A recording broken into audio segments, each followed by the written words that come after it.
সংস্কার, বিচার ও পিআর পদ্ধতিতে জাতীয় নির্বাচনের দাবি এবং দেশ ও ইসলাম বিরোধী সকল ষড়যন্ত্র ও চক্রান্তের প্রতিবাদে মহাসমাবেশ করেছে ইসলামী আন্দোলন বাংলাদেশ।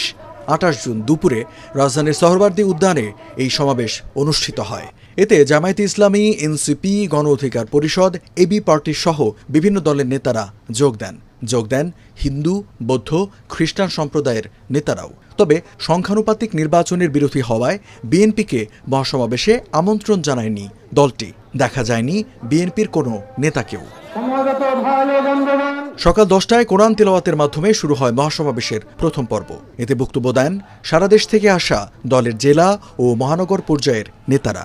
আমাদের মূল দাবি সংস্কার, বিচার, পিআর সিস্টেম নির্বাচন হলে আমি মনে করি শতকরা ওই নির্বাচনের মাধ্যমেই 70% দুর্নীতি কমে যাবে। সংস্কার ছাড়া যদি নতুন করে কোনো নির্বাচন হয় তাহলে আমরা বিগত 16-17 বছরে যে অবস্থা দেখেছি আমরা এর চাইতে করুণ অবস্থা সামনে দেখব, আর তার প্রমাণ আমরা এই 10 মাসের মধ্যেই পেয়ে গিয়েছি।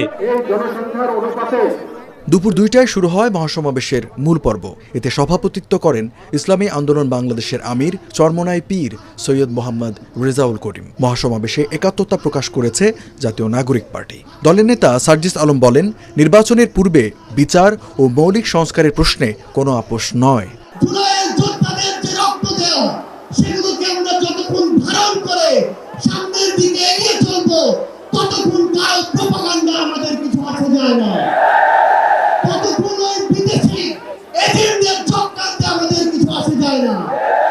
আমাদের মনে আছে ওই 3-4-5 আগস্টে আমাদের আমির সাহেব, সিনিয়র নায়েব আমির সাহেব কিভাবে মার্চ গণভবনের ঘোষণা দিয়েছিলেন। আমরা স্পষ্ট করে আপনাদেরকে একটা কথা বলি, এই 24 পরবর্তী বাংলাদেশে আমরা যারা অভ্যুত্থানের সহযোদ্ধা ছিলাম, আমরা যদি ঐক্যবদ্ধ থাকি, আগামীর বাংলাদেশে আর কোনো ফ্যাসিস্ট, কোনো নামে, কোনো ব্যক্তিকে সামনে রেখে, কোনো দলকে সামনে রেখে এই বাংলাদেশে দাঁড়াতে পারবে না।